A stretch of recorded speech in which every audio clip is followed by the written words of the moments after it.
جو اپنا امام ہے وہ اس آیت کی تفسیر سے موافقت نہیں رکھتا، اور پھر میں بلکہ ان کے نزدیک اس آیت کو کوئی اور معنی ہوگا، کیونکہ اگر عمر کے نزدیک، ابو بکر کے نزدیک اس آیت کا مطلب یہ ہے کہ ہم نے قرآن کو نازل کیا، ہم اس کی حفاظت کریں گے، تو پھر ان کی بات ہی کفر ہے، ان کی بات بہت غلط ہے کہ بھئی قرآن جمع کرو الا قرآن ضائع ہو جائے گا، اگر ہم نے جمع نہیں کیا تو قرآن ضائع ہو جائے گا۔ میرے عزیزو دیکھیں کہ قرآن مجید کے معانی ہیں، مفسرین نے قرآن مجید کے معانی کے متعلق انہوں نے محنت کی ہے، ہزاروں کی تعداد میں تفاسیر کی کتاب لکھی گئی ہیں، بائے بسم اللہ سے لے کر سین والناس تک ہر آیت میں مفسرین کا اختلاف ہے، تقریباً ایسے آیت کم ہوں گے جن پہ اختلاف نہیں ہے، ان میں مختلف اقوال ہیں، مختلف نظریات ہیں، صرف شیعوں کو چھوڑ دیں، صرف اشاعرہ یا ماتریدیہ ان کے اپنے مفسرین لے لیں، وہ آپس میں اختلاف کرتے ہیں اس آیت کے معنی کیا ہیں، ٹھیک ہے نا۔ اب ایک کلام آ جاتا ہے آپ کے پاس، تو اس میں دو احتمالات ہیں کہ متکلم نے کیا ارادہ کیا ہے، یہ الف یا با، اے یا بی یا سی یا ڈی، اس نے کس کو ارادہ کیا ہے، یہ کہاں سے تعین ہوگا، تعین اس کا کون کرے گا، تعین وہی کرے گا جو اس نے اس کتاب کو لایا ہے، رسول کریم صلی اللہ علیہ وسلم۔ مخالفین کے پاس اس مسائل پہ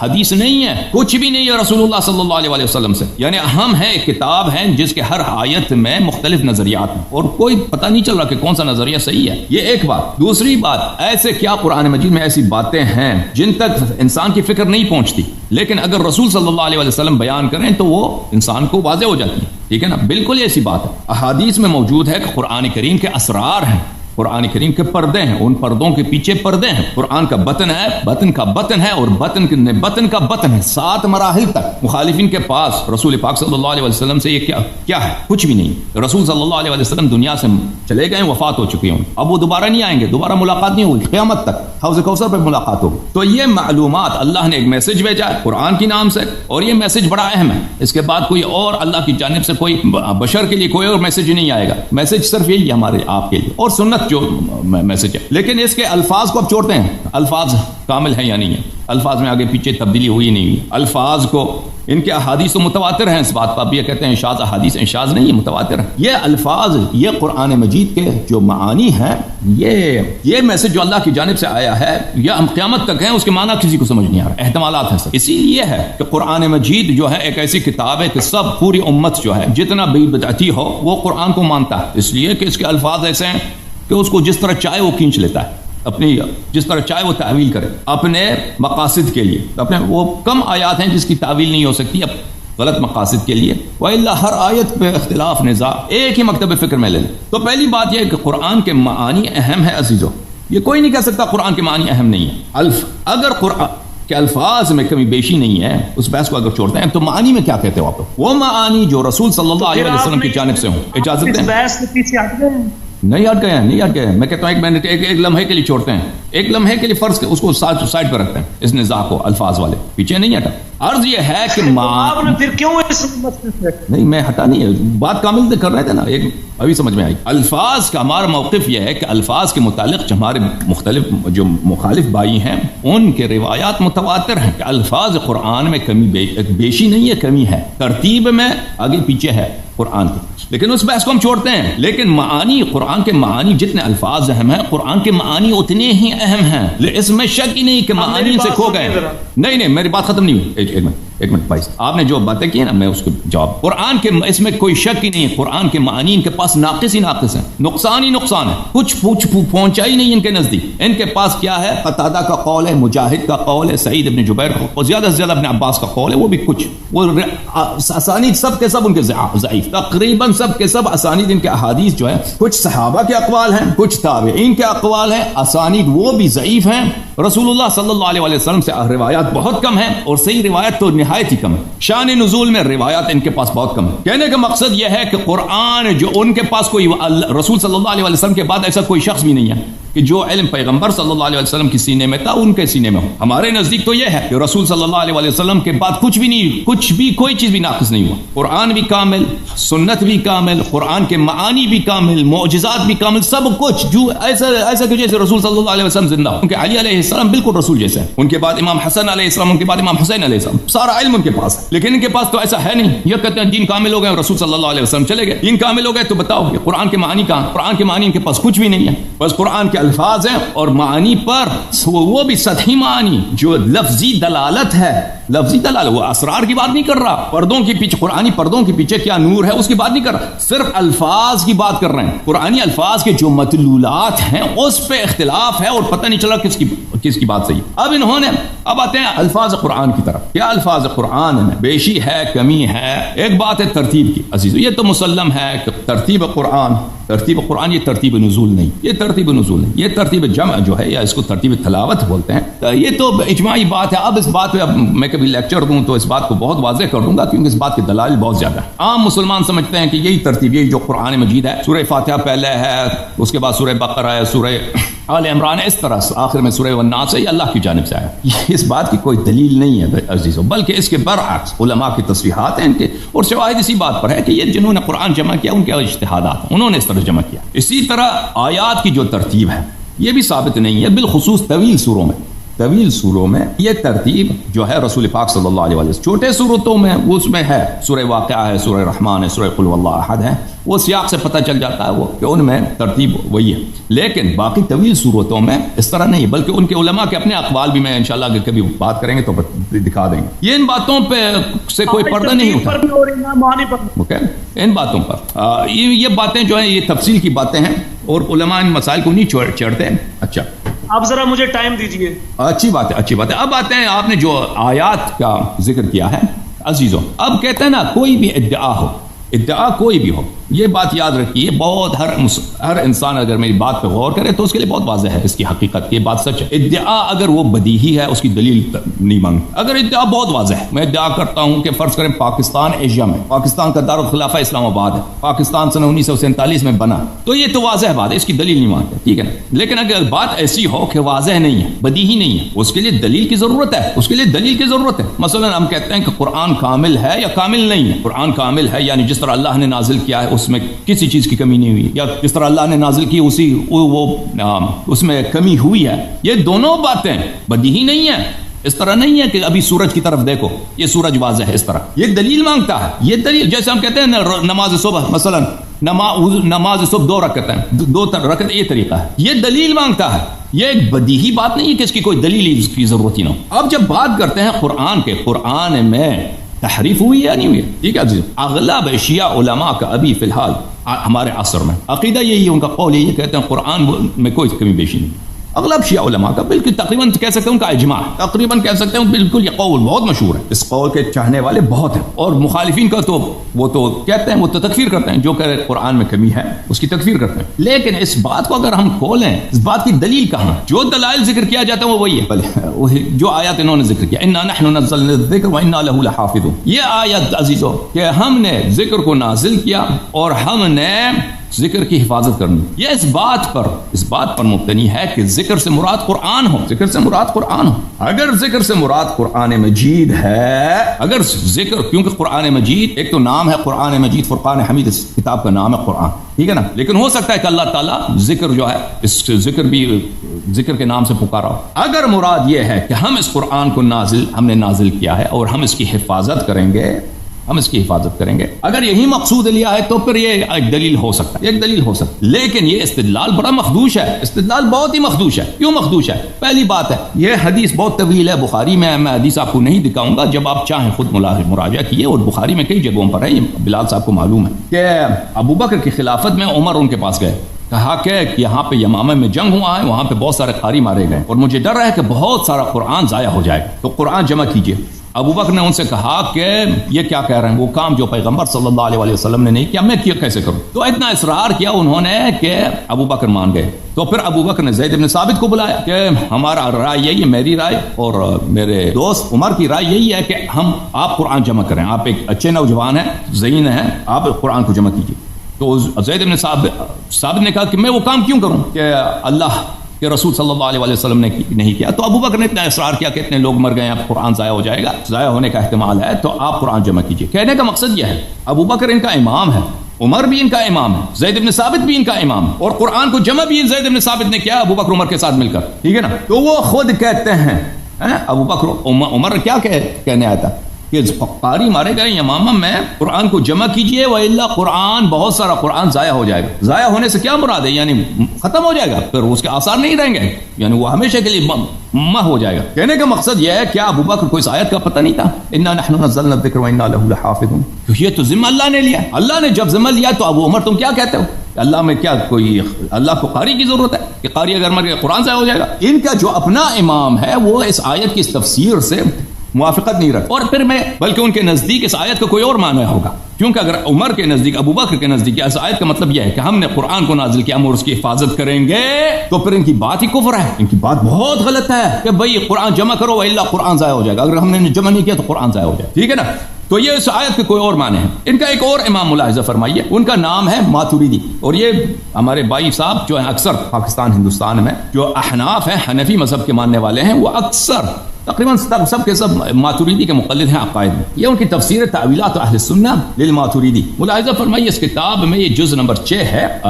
ماتوریدی صاحب کیا فرماتے ہیں یہاں پر صفحہ نمبر 423 میں، وقال بعضهم وَإِنَّا لَهُ لَحَافِظُونَ. مفسرین کے ایک جماعت کا یہ قول ہے، وَإِنَّا نَحْنُ نَزَّلْنَا الذِّكْرَ وَإِنَّا لَهُ لَحَافِظُونَ أي محمدًا علیہ افضل الصلوات. یعنی ہم کہ اِنَّا نَحْنُ نَزَّلْنَا الذِّكْرَ، ہم نے ذکر سے مراد قرآن لیتے ہیں. ٹھیک ہے، اعلان کی اس کی بھی کوئی دلیل نہیں ہے، اس بات کی بھی کوئی دلیل نہیں ہے کہ ذکر سے یہاں پر مراد قرآن ہے. صرف لفظ نزلنا کی وجہ سے وہ سمجھتے ہیں، انہوں نے یہی اعتبار کیا ہے، یہی گمان کیا ہے اس سے مراد قرآن، وإلا اس سے کوئی دلیل نہیں. اچھا، وہ کہتے ہیں کہ چلیں انا نحن نزلنا الذکر یعنی قرآن، لیکن لہو سے کیا مراد؟ ای محمد علیہ افضل الصلوات، یعنی رسول اللہ صلی اللہ علیہ وسلم، ہم نے قرآن کو نازل کیا ہے اور ہم صاحب قرآن یعنی پیغمبر صلی اللہ علیہ وسلم کی حفاظت کرنے والے ہیں. ای نحفظه بالذکر الذی انزل علیہ، ہم اس کو ان کے اس ذکر کے ساتھ جو ان پہ نازل ہوئے اس کو حفاظت کریں گے. کقولہ واللہ یعصمک من الناس، یہ اس آیت کی طرح ہے کہ اللہ نے فرمایا ہے کہ اللہ یحفظک من الناس واللہ یعصمک، اللہ تیری حفاظت کرے گا. وإنا له لحافظون، یعنی ہم رسول صلی اللہ علیہ وسلم یہ حفاظت. جی سر، اب میری بات سنیں. اب نہیں، میری بات ختم نہیں ہوئی، بات کر رہے تھے. آپ نے جن آیات کا ذکر کیا میں ان کا جواب دے دوں. ٹھیک ہے نا؟ کہنے کا مقصد یہ ہے کہ یہ ادعا کہ قرآن میں کمی نہیں ہوئی ہے، یہ ایک بدیہی ادعا نہیں ہے، یہ دلیل مانگتا ہے. ان کے پاس دلیل کچھ بھی نہیں ہے. جس آیت کو وہ دلیل لے کے آتے ہیں وہ آیت، اس آیت کا مقصود ان کے اپنے علماء کے نزدیک یہ نہیں بنتا. یہ کتاب تفسیر سمرقندی تفسیر بحر العلوم ہے، جلد نمبر 2. یہاں پہ ملاحظہ فرمائیے، انا نحن نزلنا الذکر وانا له لحافظون، یعنی القرآن، ويقال یعنی محمد صلی اللہ علیہ وآلہ وسلم من القتل. اور بہت سارے مفسرین کا قول ہے کہ له لحافظون سے مراد رسول اللہ صلی اللہ علیہ وآلہ وسلم ہے. اگر کوئی سی بات کو آپ لاتے ہیں نا دلیل کے طور پر، یہ میری دلیل ہے، وہ دلیل صریح ہونی چاہیے، آپ کے مدعا پہ صریح ہونی چاہیے. اگر وہ دو متضاد باتوں پر، دو مختلف باتوں پہ دلالت کر رہی ہے تو پھر وہ دلیل نہیں بنتا. اور پھر اپنے علماء کا سیرہ دیکھیے، صحابہ کا سیرہ دیکھ لیجیے اور پھر ان کے اقوال دیکھ لیجیے. اب یہ کہتے ہیں کہ ہم نے، آپ نے کہا کہ میں نے ثابت نہیں کیا نا آپ کی کتب سے، آپ نے وہ بلی لا یاتیہ الباطل من بین یدیہ ولا من خلفہ، اس کا بھی جواب دینے دوں، مجھے دینے دیں، اس کا بھی جواب دے دوں، اس آیت کے بھی جواب دے دوں. عزیزو، کہ یہ کہتے ہیں ہمارے پاس دلیل ہے. دیکھیں عزیزو، دلیل ایسی ہونی چاہیے جو مدعا میں صریح ہو، مدعا کو ثابت کرے. مثلا میں ایک ایسی دلیل لے کے آتا ہوں نا، مثلا من کنت مولا فعلی علی علیہ السلام مولا، یہ حضرت کہتے ہیں، یہ حدیث کو ہم مانتے ہیں، حدیث صحیح ہے، لیکن مولا سے کیا مراد ہے؟ مولا سے دوست مراد. رسول اللہ صلی اللہ علیہ وسلم نے فرمایا جس کا میں دوست ہوں، علی علیہ السلام اس کے دوست. یہ اس کو دوسرے معنوں میں لیتے ہیں. ٹھیک ہے نا؟ تو میرے لیے کیا ثابت کرنا ہوگا؟ میرے لیے ثابت کرنا ہوگا کہ نہیں، یہاں پہ لفظ مولا سے مراد دوست نہیں ہے، لفظ مولا سے مراد اولا بالتصرف، اولا ہے، النبی اولا بالمؤمنین من انفسهم. اب جب تک میں وہ ثابت نہیں کروں گا نا تو اس سے امامت ثابت ہوگی نہیں، اس سے ثابت نہیں ہوگی، کیونکہ یہ کہیں گے کہ دو احتمال، ایک احتمال ہے کہ کیا احتمال امامت، دوسرے امامت دوستی. تم کہاں سے کہتے ہو کہ اس سے مراد امامت ہے؟ جہاں یہ احتمال تو باقی ہے. تو میرے لیے ضروری ہو گیا کہ میں دوستی والی احتمال کو میں بالکل باطل ثابت کروں، یہ مراد ہے ہی نہیں. یہ یہاں پر اس مقام پر انا لہ لحافظون کے متعلق ان کے لیے لازم ضروری ہے کیونکہ ایسی دلیل ٹھوس دلیل پیش کریں. جب ان کے اپنے مفسرین فرماتے ہیں کہ اس حدیث میں دو احتمالات موجود ہیں اور بہت سارے کہتے ہیں کہ اس سے کیا ہے، اس سے مراد رسول صلی اللہ علیہ وسلم، اللہ رسول کی حفاظت کر رہے ہیں. اب میں نے مختصر بیان کیا، وہ مفسرین کے اقوال بہت زیادہ.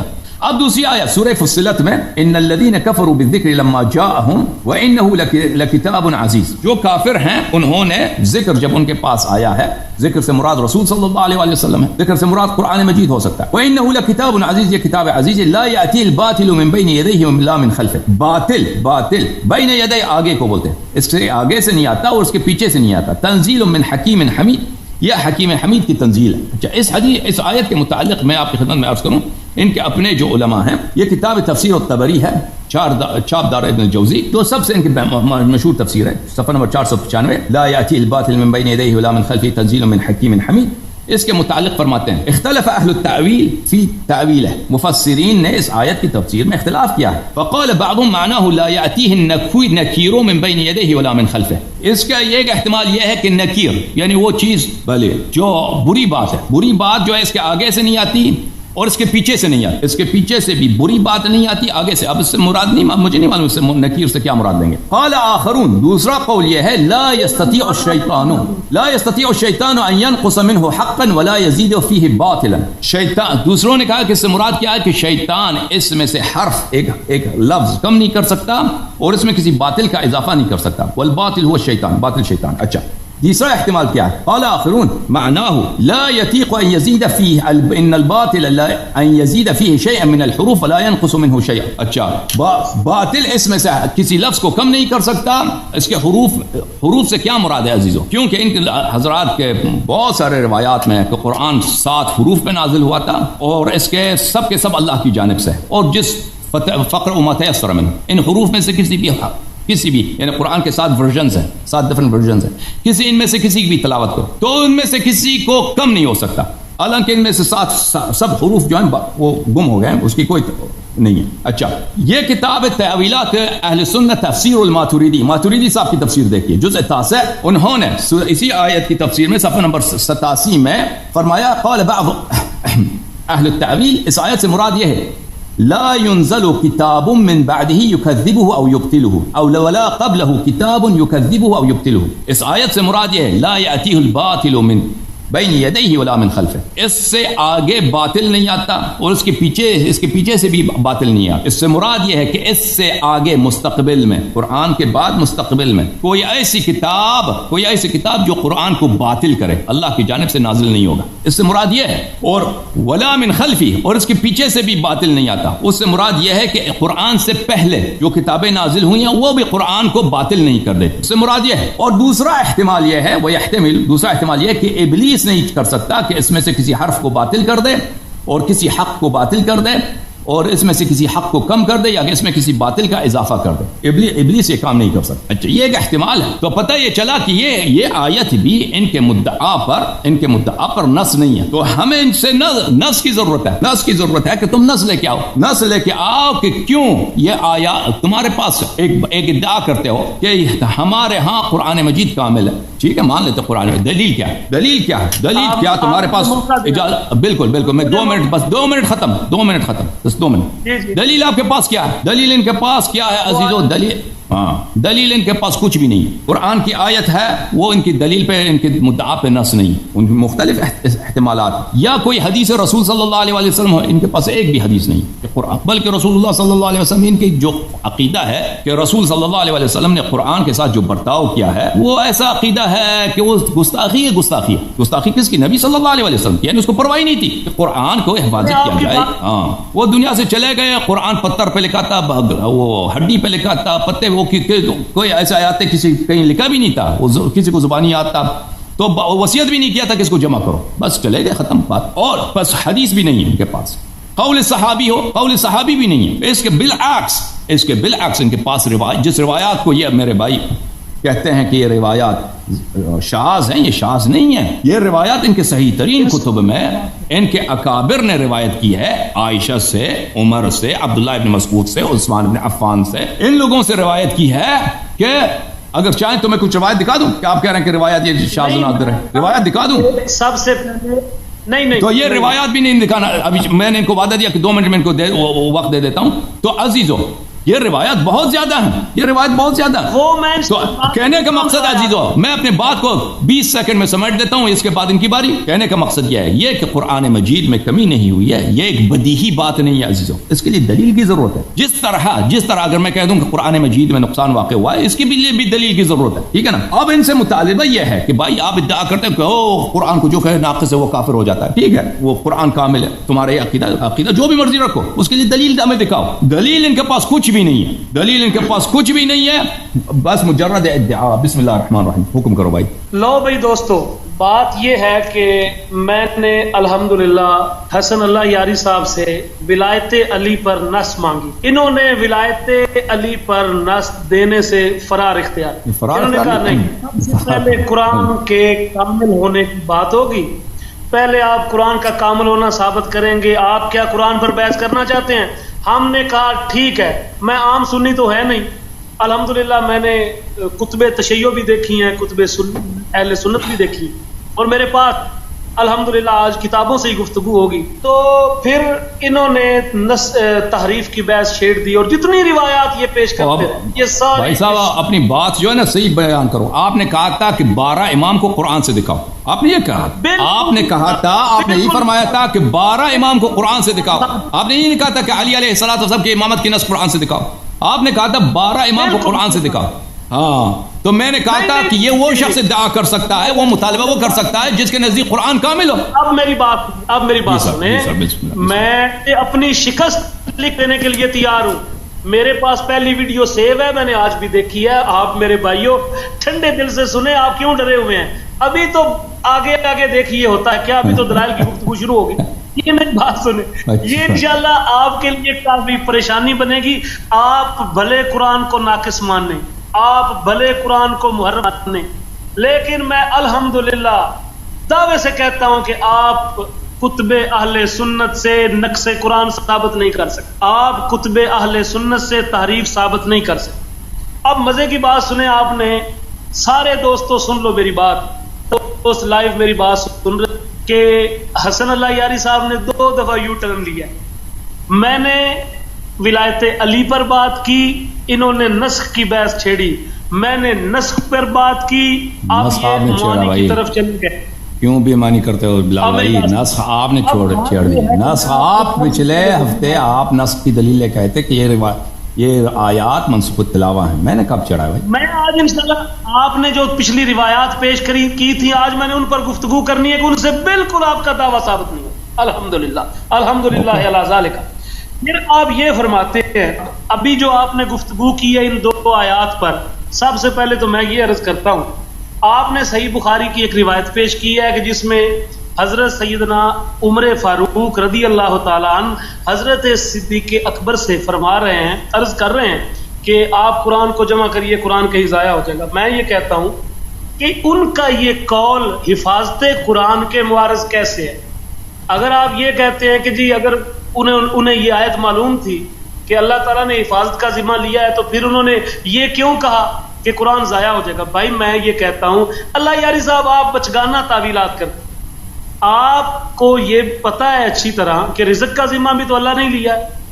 رزق بھی تو اللہ تعالیٰ فرماتے ہیں کہ رزق کا ذمہ میرے ہے، میں رازق ہوں، میں رب العالمین ہوں. لیکن عالم اسباب میں تو انسان کو محنت کرنی پڑتی ہے. عالم میں تو ہم ایک روز کہتے ہیں اور بھائی کرو گے نہیں تو مر جاؤ گے. تو کیا کسی آدمی کو یہ کہنا کہ اگر تم محنت نہیں کرو گے، عالم کے اسباب جمع نہیں کرو گے تو مر جاؤ گے، تو کیا یہ جملہ سیدنا کوئی آپ کی دلیل آپ کے ضرور میں بلال بھائی؟ بس ایک آدمی اگر محنت نہیں کرتا تو وہ اس کو رزق نہیں ملے گا نا. نہیں بولا، میں آپ کی بات میں نہیں بولا. میری بات سن لے، میں اپنی بات مکمل کر کے آپ کو اجازت دے دوں. عالم اسباب میں جب رزق کا رازق اللہ تعالیٰ ہے تو دوستو دیکھیں کتنی تعویل کی ہے انہوں نے اس روایت کی. یہ نکال کچھ اور لیتے ہیں. اب حضرت عمر رضی اللہ تعالیٰ نے عرض کر رہے تھے کہ ابو بکر صدیق عالم اسباب میں تو ہمیں بالکل قرآن پاک کو جمع کرنے کی اسی طرح ہی ضرورت ہے جس طرح اللہ تعالیٰ کے رزق کا ذمہ لینے کے باوجود ہمیں کرنے کی ضرورت ہے، کوشش کرنے کی ضرورت ہے، اور عالم اسباب میں روزی روٹی تلاش کرنے کی ضرورت ہے. تو یہ صحابہ کرام رضوان اللہ علیہ مجمعین کا قرآن کو جمع کرنا، یہ عالم اسباب میں میرے مالک کی اسی حفاظت کا ظہور ہو رہا تھا. آپ لائیو سن رہے ہیں میری بات کو کہ ایک ہوتا ہے اللہ سبحانہ تعالیٰ چیز کا ذمہ لے لینا، اور دوسرا ہوتا ہے عالم اسباب کے اسباب فراہم کرنا.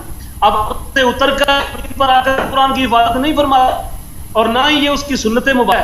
اس نے زمین پر اسباب میں ایسے لوگ پیدا کیے جو رسول اللہ صلی اللہ علیہ وسلم کے سچے جانشین تھے، جو قرآن پاک کے محب تھے، جنہوں نے قرآن پاک کو بالکل اسی طرح اپنی جھولیوں میں ڈالا جیسے شخص بارش کے قطرے بارش کی خزاں کے بعد برستی ہے تو اس کو اپنی جھولی میں سمیٹتا ہے۔ یہ تو آپ کے اس کا جواب ہے کہ اگر اللہ نے حفاظت کا ذمہ لیا تھا تو حضرت عمر رضی اللہ عنہ نے حضرت ابو بکر صدیق سے کیوں کہا کہ قرآن پاک کو جمع کر لیں، کہیں ایسا نہ ہو کہ قرآن ضائع ہو جائے۔ یہ بالکل رزق والی مثال سے آپ کے دعوے کا بطلان ہے۔ دوست تمام سن رہے ہیں، دعویٰ بالکل غلط ہے۔ دوسری بات آپ نے یہ فرمائی کہ ذکر آنا قرآن پاک اس پر کوئی صراحت پیش کر، یعنی اس میں احتمالات نہ ہوں، اور پھر آپ نے یہ فرماتے ہیں جی دیکھو اس کی تفسیر میں بھی دو احتمال ہیں، اس کی تفسیر میں بھی دو احتمال ہیں۔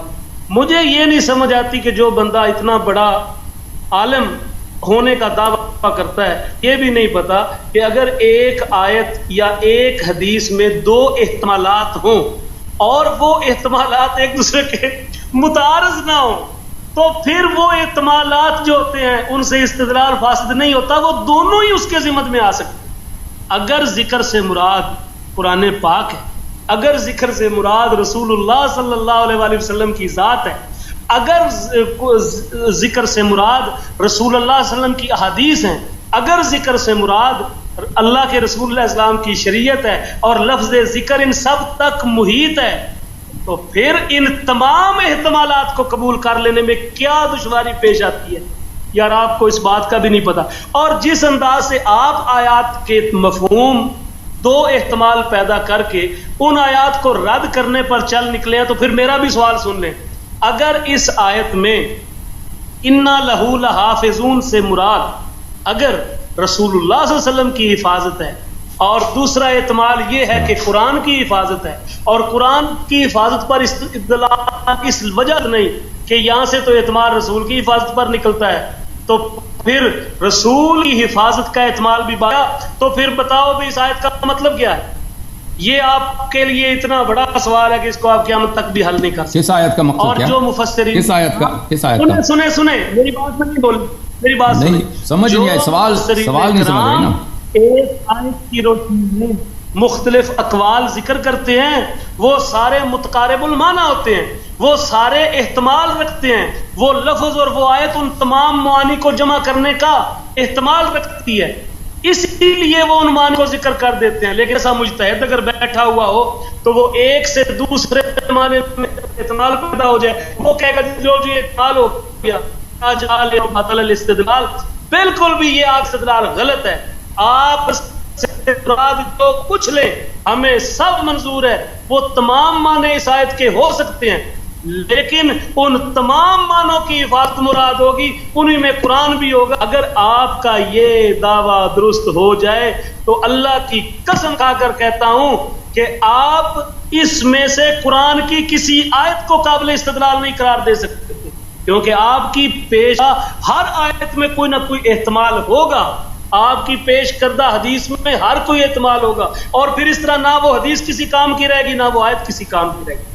تو میں آپ کو پیارے بھائی جو میرے سن رہے ہیں، میں سب کے آگے یہ بات واضح کر دینا چاہتا ہوں کہ احتمال اس وقت استدلال کو باطل کر دیتے ہیں جب وہ سارے کے سارے احتمالات ایک دوسرے کے معارض ہوں۔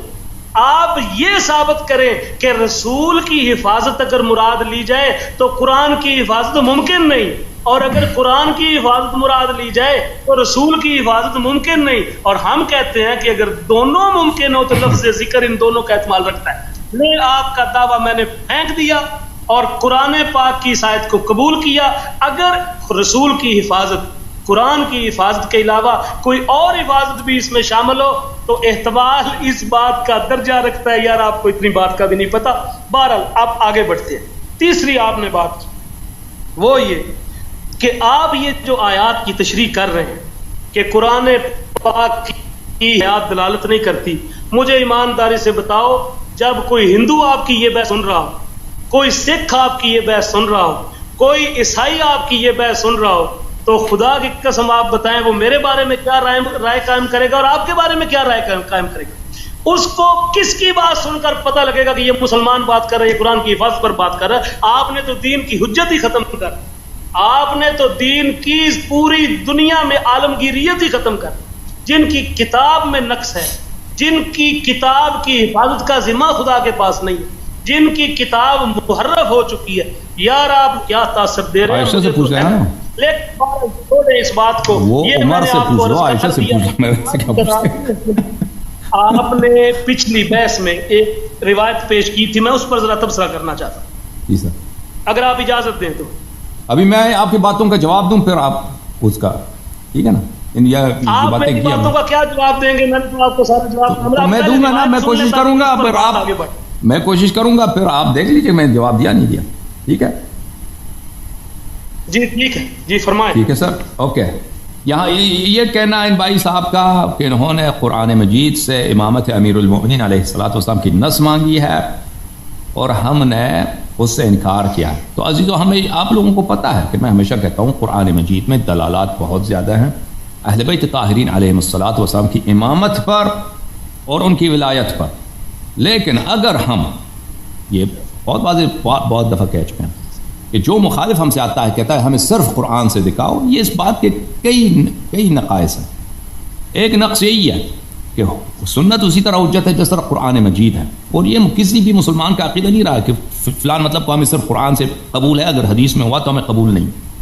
یہ بالکل ایک ایسی بات ہے جو کفرانہ بات ہے، کافرانہ بات ہے، کیونکہ جس طرح قرآن وحی ہے اسی طرح رسول پاک صلی اللہ علیہ وسلم کے احادیث وحی ہیں. قرآن مجید سے ہمارے پاس دلائل بہت زیادہ ہیں، لیکن اگر ہم کہہ دیں، کیونکہ آپ کی اسی سوال سے جب آپ آتے ہو کہ ہمیں صرف قرآن سے 12 اماموں کو دکھاؤ، آپ کی اسی سوال سے آپ کا اپنا ہی فرقے کا بطلان لازم آ جاتا ہے. کیونکہ ایک طرف سے آپ کہتے ہو جو قرآن کے نقصان کا قائل ہو وہ کافر ہوتا ہے، دوسری طرف آپ کے ائمہ قرآن مجید کے نقصان پر مجمع ہیں، اجماع ہے ان کا، اور تیسری طرف ان کے ائمہ کون؟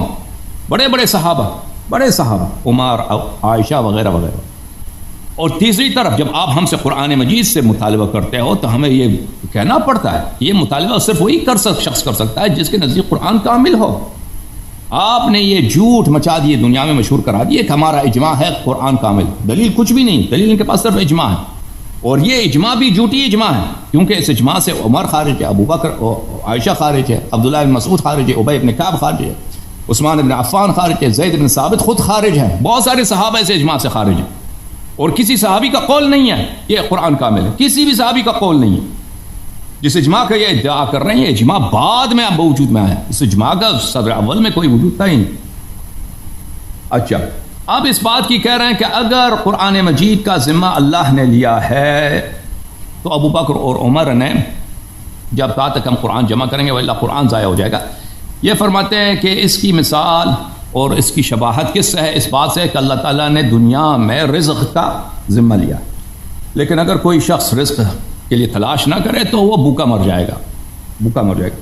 تو اسی طرح اللہ تعالیٰ نے قرآن کے حفظ کا ذمہ لیا ہے، لیکن اس کا مطلب یہ ہے کہ صحابہ کو جمع کرنے کی ضرورت ہے، اگر جمع نہ کریں گے تو یہ قرآن ضائع ہو جائے گا. تو اس کا مطلب یہ ہے عزیزو کہ یہ ایک طرح سے ہمیشہ ان کا ادعا رہا ہے کہ اللہ تعالیٰ نے اعجاز کے طور پر، اللہ تعالیٰ نے ماورائی طاقت کے طور پر، یعنی میٹافزیکل طاقت کے طور پر، فوق طبیعت سے قرآن کو محفوظ رکھے گا. یعنی بشر چاہے اس میں کمی بیشی کر رہے، قرآن میں کمی بیشی نہیں ہوگی. ہمیشہ سے اس آیت کا ان کے نزدیک یہی مقصود و مراد رہا ہے. لیکن اب اس سے تنزل کر گئے کیونکہ ابو بکر عمر کے پاس اس آیت کا یہ مفہوم نہیں تھا، وہ اس مفہوم سے واقف ہی نہیں تھے. اب کہتے ہیں کہ جس طرح حصول رزق میں انسان کو محنت کرے تو اللہ رزق دے گا، اگر محنت نہ کرے تو اللہ رزق نہیں دے گا، اسی طرح اگر صحابہ جمع کر کے ہوتے تو قرآن محفوظ ہے، اگر جمع نہیں کیے ہوتے تو قرآن محفوظ نہیں ہے. ان کا ادعا یہی ہے. تو اس کا مطلب یہ ہوا عزیزو کہ اس کی مثال وہ بالکل رزق والی مثال ہے کہ اللہ تعالیٰ نے اہل عالم کو رزق دینا ہے، جو بھی رزق لیتا ہے اللہ کی فضل سے لیتا ہے، اللہ اس کو رزق پہنچاتا ہے، لیکن اس کے لیے محنت کی ضرورت ہے. لیکن اگر کوئی محنت نہ کرے، کوئی کام نہ کرے تو غریب ہو جائے گا، بھوکا مر جائے گا. تو عزیزو یہی جو ان کا استدلال ہے ان کے اپنی موقف کو باطل کر دیتی ہے. کیوں وہ باطل کر دیتی ہے؟ کیونکہ پھر اس کا مطلب ہے کہ اللہ تعالیٰ نے اس طرح جس طرح ان کا موقف ہمیشہ رہا ہے کہ ایک اعجاز کے طور پر، میٹافزیکل طور پر، خارق عادت کے طور پر، کرامت کے طور پر قرآن کی حفاظت کا ذمہ نہیں لیا ہے، قرآن کو چھوڑا ہے کہ مسلمان اس کو جمع کریں۔ اس کا مطلب یہی ہے جیسے اللہ تعالیٰ نے سب اسباب پیدا کیا رزق کے لیے، بھائی بادل بھیجا ہے، وہ سورج پیدا کیا ہے، پانی پیدا کیا، پھر انسان کا کام ہے کہ محنت کرے، کشت کرے، وہ محنت کرے، پھر وہ فصل وہ اٹھائے، یا کوئی بھی پیشہ اس کا محنت کرے۔ تو اسی طرح اللہ تعالیٰ نے حفاظت کا کوئی نہیں، وہ چھوڑ دیا، قرآن نازل کیا اس نے، پھر چھوڑ دیا، پھر حکم بھی نہیں دیا کہ جمع کرو، پھر صحابہ کو فکر آیا، ان کو پیش آیا، اللہ نے کوئی حکم نہیں دیا کہ جمع کرو، رسول صلی اللہ علیہ وسلم نے نہیں فرمایا کہ جمع کرو، صحابہ کو یہ پتہ چلا یہ تو بہت غلط بات ہے، یہ ضائع ہو جائے گا، پھر انہوں نے جمع کیا۔ اب اگر صحابہ نے واقعاً عزیزو دیکھو ادعا کیا ہوتا کہ ہم نے پورا قرآن جمع کیا اور اس میں سے کوئی ہم نے آیت نہیں چھوڑی، اور وہ یہ شہادت نہ دیتے کہ یہ قرآن ناقص ہے، جیسے کہ مثلا عائشہ کا یہ قول میں آپ کو دکھا دیتا ہوں، یہ عائشہ کا قول ان کی اپنی کتابوں میں ہے، میں بہت واضح طور پہ یہ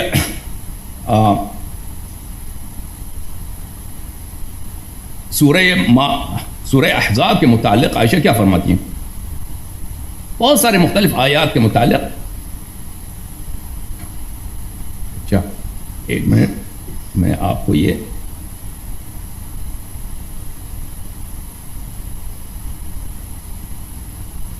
کتاب فضائل القرآن ابی عبید القاسم بن سلام الہروی، یہاں پر صفحہ نمبر 320 میں اس حدیث کو ملاحظہ فرمائیے۔ اچھا، حدثنی ابن ابی مریم، یہ حدیث صحیح ہے اور اس کے سب رجال ثقات ہیں، ان ابن لہیعہ ان ابی الاسود ان عروہ ابن زبیر، عروہ ابن زبیر اپنے خالہ عائشہ، کیونکہ وہ یہ اسماء بنت ابی بکر کے بیٹے ہیں، یہ روایت کرتے ہیں عائشہ سے، كانت سورة الاحزاب تقرأ في زمن النبی صلی اللہ علیہ وآلہ وسلم 200 آیہ، نبی کریم صلی اللہ علیہ وسلم کے زمانے میں سورہ احزاب کے کتنے آیتیں ہوتی تھیں؟ 200 آیتیں۔ فلما كتب عثمان المصاحف، جب عثمان نے مصاحف لکھتے ہیں، لم يقدر منها الا على ما هو الان، عثمان نے صرف اتنی اس کو ملا، عثمان کو کتنا ملا؟ جب عثمان نے مصاحف لکھے ہیں 200 آیتیں تھیں، لیکن جب عثمان نے مصاحف لکھے ہیں بس اس کو اتنے ہی جتنا ابھی ہمارے پاس ہیں اس کو اتنا ہی ملے ہیں، اس نے اتنا ہی قرآن میں ڈال دی اس نے، ٹھیک ہے۔ اس طرح روایات بہت زیادہ ہیں۔ تو کہنے کا مقصد یہ ہے کہ جیسے ایک شخص محنت کرتا ہے، اگر محنت کرتا ہے تو اس کو روزی ملتی ہے، محنت نہیں کرتا تو روزی نہیں ملتی۔ ان کا عقیدہ یہ ہے کہ قرآن اللہ تعالیٰ نے جو ذمہ لیا ہے وہ در حقیقت ذمہ نہیں لیا، اس نے اسباب پیدا کیے ہیں قرآن جمع کرنے کی، پر صحابہ کی ذمہ داری تھی کہ جمع کرتے، اور ان کا ادعا ہے صحابہ نے جمع کیا ہے، صحابہ نے جمع کیا، حالانکہ صحابہ خود کہتے ہیں کہ ہم سے کھو گیا قرآن، صحابہ خود کہتے ہیں قرآن ہم سے کھو گیا، قرآن ہم سے بہت سارے اس کے قرآن کے آیات جو ہیں کھو گئے۔ اچھا تو یہ انہوں نے جو رزق والی مثال دی ہے عزیزو، بالکل انہوں نے ساری اپنی محنتوں پہ اور جتنے ان کے علماء کی محنتیں ہیں ان پہ انہوں نے پانی ڈال دیا، کیونکہ ان کے علماء کا ہمیشہ یہ عقیدہ رہا ہے کہ اللہ تعالیٰ ایک اعجاز کے طور پر، نہ کہ ظاہری اسباب کے طور پر، اعجاز کے طور پر اللہ تعالیٰ قرآن کی حفاظت فرماتا ہے، خارق کا عادہ ہے یہ قرآن کی حفاظت کی ہے، کوئی کمی بیشی اس میں ہے نہیں، یہ معجزہ ہے، بس ختم بات۔ اب یہ فرماتے ہیں کہ نہیں، یہ بالکل رزق کی طرح کہ ظاہری اسباب پہ منحصر ہے، ظاہری اسباب اگر جمع ہوں، صحابہ محنت کریں قرآن کو جمع کریں تو جمع، وإلا یہ قرآن ضائع ہو جائے۔ تو ٹھیک ہے، اگر ظاہری اسباب کو دیکھا جائے تو صحابہ نے کب کہا کہ ہم نے پوری قرآن جمع کیا؟ صحابہ تو کہہ رہے ہیں کہ آپ کے عقیدے کے مطابق، آپ کے مکتب کے مطابق۔ اب احتمالات کے متعلق پھر انہوں نے کہا کہ اِنَّا لَهُ لَحَافِظُونَ کہ یہ احتمالات ہیں، اور یہ کہتے ہیں احتمالات میں تضاد نہیں ہے، لہذا یہ سب احتمالات صحیح ہیں۔ میرے بھائی، میرے عزیز، اگر ایک شعر آپ کو دیا جاتا ہے نا، اس کا یہ احتمال ہے، یہ احتمال ہے، یہ احتمال ہے، 3 احتمال ہے۔ اِنَّا لَهُ لَحَافِظُونَ، لہو کا حافظ یہ قرآن کی طرف ہے، یا رسول صلی اللہ علیہ وسلم کی طرف ہے، یا نبوت کی طرف۔ ماتریدی نے یہ بھی کہا کہ یہ نبوت کی طرف ہے، کہ ہم نبوت کی حفاظت کریں گے۔ یہ احتمالات ہیں، ٹھیک ہے نا۔ اب آپ نے اس میں ایک احتمال مزید اضافہ کیا، آپ نے کوئی مشکل حل نہیں کیا، آپ نے ایک احتمال اور کہ یہ سب احتمالات ہو سکتے ہیں، ہو سکتا ہو، دلیل تو آپ کے پاس ہے نہیں ہے، لہو سے کیا، لہو لحافظون سے کیا مراد ہے؟ شیعوں کے نزدیک لہو لحافظون سے مراد امیر المؤمنین علیہ السلام ہے. انا نحن نزلنا الذکر، ذکر سے مراد امیر المؤمنین علیہ السلام. لہو لحافظون امیر المؤمنین علیہ السلام، اس کی نص موجود ہے، حدیث موجود ہے. آپ لوگ کہتے ہو انا نحن نزلنا الذکر، اس سے مراد قرآن. لہو لحافظون پہ اختلاف ہے. لہو لحافظون یا قرآن ہے یا رسول صلی اللہ علیہ وسلم یا نبوت ہے، یا نبوت ہے. آپ نے ایک اور احتمال اضافہ کیا، احتمال اضافہ کیا کہ سب کے سب مراد ہے. یا آپ نے ایک احتمال اضافہ کیا میرے بھائی، آپ نے احتمال 3 تھے، آپ نے 4 کر دی. یہ اس میں سے آپ نے کوئی مشکل حل نہیں کیا ہے، ٹھیک ہے نا. مثلا اگر کوئی شعر ہے، اس کا یہ معنی ہے، یہ معنی ہے، یہ معنی، ٹھیک ہے نا، یہ احتمال یہ ہے، احتمال یہ ہے، احتمال یہ. آپ اس سے چوتھے احتمال لے کہتے ہیں کہ ہو سکتا ہے کہ سب کے سب مراد ہیں، سب کے سب. یہ ایک آپ نے صرف ہو سکتا ہے، لفظ ہو سکتا ہے ایک اور اضافہ کیا، اور کچھ مشکل حل نہیں کیا. اچھا، پھر آپ کہتے ہیں کہ اگر ہمارا یہ موقف رہے کہ ہم آیت میں احتمالات کو اگر دیکھیں تو یہ تو احادیث میں بھی آ جاتی ہیں. قرآن کی ہر آیت میں آپ کا یہ پرابلم ہوگا. قرآن کی ہر آیت میں ایشیا مولوی آپ کا یہ مشکل ہوگا. تو قرآن کی ہر آیت میں تو احتمالات ہیں، احادیث میں بھی احتمالات ہیں. تو پھر تو آپ کو پورے قرآن کی دلالت سے ہاتھ اٹھانا پڑے گا، اور اسی طرح احادیث سے بھی ہاتھ اٹھانا پڑے گا. تو اس کا جواب اچھی طرح سے سن لیجیے عزیزو، کہ قرآن کریم کے اگر کوئی آیت محکم ہے، یعنی وہ دلالت بالکل واضح کسی بات پہ کر رہا ہے، لا الہ الا ہو،